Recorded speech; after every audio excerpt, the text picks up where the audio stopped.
एक बहुत ही गरीब साइकिल रिक्शा चालक थे। वो दिन भर साइकिल के पेडल मार मार कर लोगों को यहाँ से वहाँ पहुँचाया करते थे, जिससे उनका घर चलता था। इतनी कड़ी मेहनत के बावजूद उन्होंने अपने बेटे अभिषेक को पढ़ाया लिखाया। अभिषेक भी बड़ा मेहनती था। वो मन लगाकर पढ़ा करता था। अभिषेक का सपना था कि वो एक बहुत बड़ी कंपनी में नौकरी करे और अपने माता पिता का जीवन आरामदायक बनाए। शाम को जब अभिषेक के पिता घर आते तो अभिषेक उनके पांव दबाया करता। आज तो गर्मी ने जान ही ले ली। मैंने कितनी बार आपको बोला है कि ज्यादा गर्मी हो तो साइकिल रिक्शा मत चलाया कीजिए। हाँ, जब तुझे नौकरी लग जाएगी तो मैं साइकिल रिक्शा चलाना ही छोड़ दूंगा। साल बीता और अभिषेक के ग्रेजुएशन के आज रिजल्ट्स आने वाले थे। ये लो अभिषेक, मैं न्यूज़पेपर ले आया। अब हमें खुशखबरी देने में देर ना करो। अभिषेक ने पेपर खोला और उसमें अपना नाम देख बहुत खुश हुआ। पिताजी, मैं फर्स्ट क्लास में पास हो गया हूँ। शाबाश, मुझे तुमसे यही उम्मीद थी। अब जल्द ही तुम्हें नौकरी भी मिल जाएगी। लो, मुंह मीठा करो, गुड़ खाओ। अभिषेक का छोटा सा परिवार आज बहुत खुश था।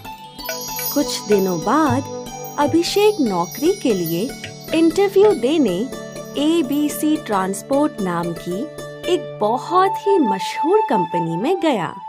यहाँ इंटरव्यू लेने वाला अभिषेक की डिग्री और उसके मार्क्स देखकर प्रभावित हो गया। बहुत खूब, तुम तो फर्स्ट क्लास में पास हुए हो। धन्यवाद सर। मेरा तुमसे सिर्फ एक ही सवाल है कि क्या तुम्हें कंप्यूटर चलाना आता है? नहीं सर। हमें तो एक कंप्यूटर चलाने वाले ऑफिसर की आवश्यकता है। सॉरी, पर तुम्हें ये जॉब नहीं मिल सकती। अभिषेक निराश होकर ABC ट्रांसपोर्ट के ऑफिस से बाहर निकला। रास्ते भर अभिषेक के मन में अलग अलग विचार आते गए। मेरी इतनी मेहनत का क्या फायदा अगर मुझे नौकरी ही नहीं मिली, और अब मेरे माता पिता की उम्मीदों का क्या होगा? ऐसा सोचते सोचते अभिषेक पार्क की बेंच पर बैठ गया। तभी सामने से अभिषेक के परिचित जसवंत काका आए। क्या हुआ अभिषेक, तुम यहाँ ऐसे उदास क्यों बैठे हो? अब क्या बताऊं काका? अभिषेक ने आज की सारी घटना उन्हें बताई। हाँ, तो ऐसी बात है। तुम इतनी चिंता क्यों कर रहे हो? ये नहीं तो तुम्हें कोई और काम मिल जाएगा। लेकिन काका, इस नौकरी से मेरी और मेरे परिवार की बहुत सारी उम्मीदें थीं। तुम्हारे लायक तो नहीं, लेकिन मेरे पास एक काम जरूर है जिससे तुम फिलहाल के लिए अपने परिवार को सहारा दे पाओगे। काका, आपकी बहुत मेहरबानी होगी अगर आप मेरी मदद कर पाएंगे। लेकिन तुम्हें ट्रक चलाना होगा। अभिषेक ने सोचा, कुछ ना करके पिताजी पे बोझ बनने से अच्छा है कि मैं कुछ तो कमाऊं और उनकी थोड़ी मदद ही कर दूं। ठीक है काका, मैं कल से ही आ जाऊंगा। और अगले ही दिन अभिषेक ने ट्रक चलाने का काम शुरू कर दिया। अभिषेक बहुत ही मेहनती था। उसने एक्स्ट्रा टाइम भी ट्रक चलाना शुरू किया, जिससे मिले हुए पैसे वो संभाल के रख दिया करता था।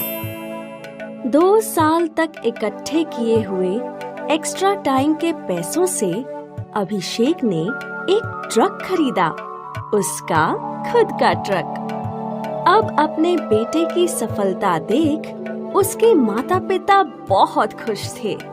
अभिषेक ने अपनी मेहनत जारी रखी और बहुत जल्द 1 के 2, 2 के 4 और 4 के 8 ट्रक हो गए। अभिषेक ने बड़ा व्यापार बना लिया और महज 10 सालों में अभिषेक ने अपने पिता के नाम से नारायण ट्रांसपोर्ट नाम की एक कंपनी भी शुरू की। अब साइकिल रिक्शा चालक नारायण जी बड़ी गाड़ियों में घूमा करते थे और उनका घर एक बड़ा ही आलीशान बंगला था। शायद अगर अभिषेक को ABC ट्रांसपोर्ट कंपनी में नौकरी मिल जाती तो आज वो एक ऑफिसर होता, लेकिन उसे नौकरी ना मिलने के कारण अभिषेक को ज्यादा मुश्किलों का सामना करना पड़ा, जिस कारण अभिषेक आज वो है जो वो कभी सोच भी नहीं सकता था। कहाँ एक बड़ी कंपनी में ऑफिसर होना और कहाँ खुद की एक बड़ी कंपनी होना।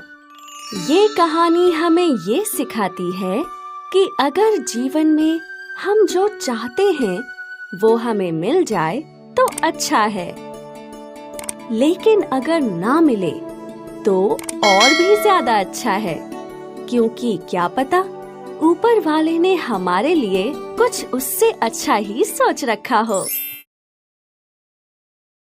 हाय, मैं हूँ शाइनी। अगर आप मुझे ऐसे ही देखना चाहते हैं तो इस वीडियो को जरूर शेयर करें और हाँ, इस चैनल को भी सब्सक्राइब करना ना भूलें।